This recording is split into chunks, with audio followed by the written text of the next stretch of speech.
Good evening and welcome to the Thursday edition of Sports Tonight. My name is Yemi Adebayo. A lot has happened today in the amazing world of sport. A lot of exciting things have happened today. Of course, I can't tell you that the draws for the FIFA Under-20 Women's World Cup has been done. Nigeria, talking about the female team, the Flamingos, now know their opponents. We'll be talking about that on the show tonight. Well, the drama in the World Football Governing Body, FIFA, continues. It concerns South Africa today. We will be talking about South Africa as well. As usual, on Thursdays, we try to give you a slice of basketball. We will not disappoint. We'll do that for you on the show. Femi Adefeso already in the house. We'll be talking about basketball, especially what is going down here in Nigeria. We will be talking about that all for you today on the show. Well, if time allows us, we will also try to talk about squash on the show today. The Lagos Squash Classics currently going on. It's at the quarterfinal stage. We will be talking about that all for you on the show. Hopefully, we'll be joined by the media officer of the Super Eagles talking about Toyin Ibitoye on the show to, fill us in with updates as it concerns the Super Eagles. That's going to be the outlook of the show this lovely Thursday evening. Before I go any further, let me quickly introduce my partner, the guy that starts off the show with me. I have the pleasure of having on set with me, Rotimi Akindele. Let me welcome you first. Good evening, Yemi. Good to be here. Yeah, I want your quick reaction because we need to do some other things. But quick reaction. FIFA on one hand, South Africa on one hand. We're going to talk about it we're going to talk about it later, but quick reaction to that. I think it's South African football. Okay. When the confessions in court came out yesterday, that confession denials. I mean, if folks can come out to confess, how well can you deny? I mean, the facts are there. We've already had it brewing on that before these guys came out. So it's really sad for African football. It's sad for football as well. So, I mean, as you said, we'll get into that. But from my end, I think I was really, really disappointed. Okay, he's really disappointed. I want you to react as well. That's the purpose of the show. I want you to be a part of everything that we're doing. Just in case you join us for the first time, this is how you can participate. This is how you can get across to us. You can give us your opinion to issues raised, the ones we talked about on the program, through the following mechanism. On Facebook, it is Channels iPhone Sports, and on Twitter, you can send your thoughts, your views, your opinions at channels_sports. Let's also tell you that all our top stories can be found on our website, that is channelstv.com, and on youtube.com/channelsweb. You can also visit channelstv.com to view us live on your mobile device, your iPad, your iPhone, and your BlackBerry. It gets better. You can also download the Channels TV app for Android, iOS, and Windows from their respective stores.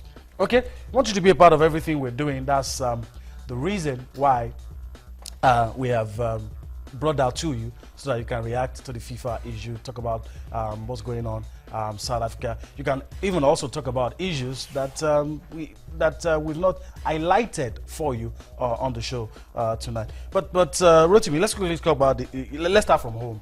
FIFA Under-20 World Cup. Yeah, we've never missed any edition. We're in line for the 5th consecutive appearance at that tournament. Let me start by asking you how that makes you feel.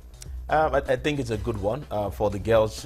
It's usually serve as how will I put it now, where you can pick up the talent you discovered, from the Under-20 that will go to the Olympics. The truth is, we don't have a dream team in the female circle. But by the time they graduate from the Under-20, you expect them to go into the mainstream Super Falcons, and we've seen that over the years. Don't forget, in 2010, we were in the finals, I think, and twice we've been in the finals twice. Lost to the same opponent. Talking about Germany, so. It's a good one for us, and this time around, I'm only concerned about the venue where it will be going down, Papua New Guinea. Okay. I'm not sure. But we heard they're doing everything to ensure it's going to be an each-free tournament. But let's quickly take a look at this. Group. I won't go in that direction. Okay.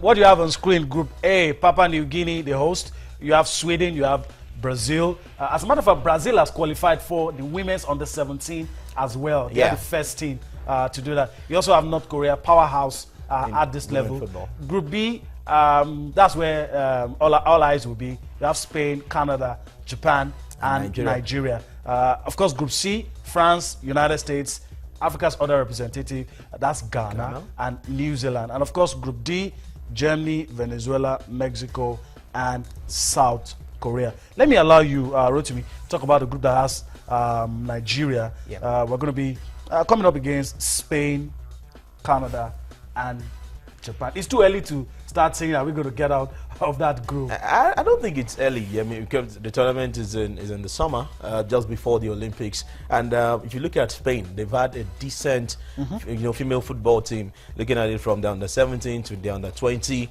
so it looks like a tough group for Nigeria on paper. And then talking about Japan as well, Japan have had, they've invested so much in female football that their coach had to resign because they narrowly missed out on qualifying for Rio 2016. That's the level of their growth. That's the level of their growth. I mean, in female football, they are powerhouses as well. Talking about Japan, and they have a decent under 20 side. We must say that. Another team that is decent is Canada. After the United States in the North American region, the next country you look at is Canada. So on paper, it looks like a tough group for Nigeria. But do we have the girls that can deliver? That can, find their way past all those teams and then get to the next round of the tournament? Yes, we do. At this type of preparations, no, I can't confirm that. And maybe now the NFF, the way they've been putting so much, the way they've been putting in much efforts for the guys, for the men's team, they probably have to start, spare some love for the ladies. I mean, spare the love to the females as well. The tournament, as I said, is probably about 3 months away. So we should start now if we want to get out of this group. Okay, to get more updates on this, to enlighten us more, we are now being joined by Ari Awonrebe, a female football expert, to give us his view, his opinion about women football in Nigeria, and especially talking about the draws just concluded for the FIFA Under-20 World Cup. Hello, Ari. Good evening.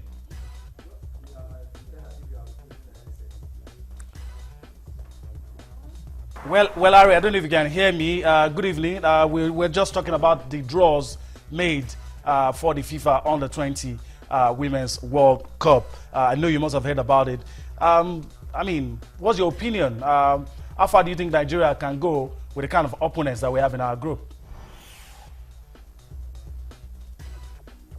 Yeah, Yemi. Good evening, Nigeria. Okay, I was asking you about. Okay. There. All right, continue. Yeah, I heard you clearly. Okay. Yeah, I heard you clearly. About the draws that was made earlier today. Yeah. Pitching Nigeria in Group B with Spain, Canada, and Japan. It's expected.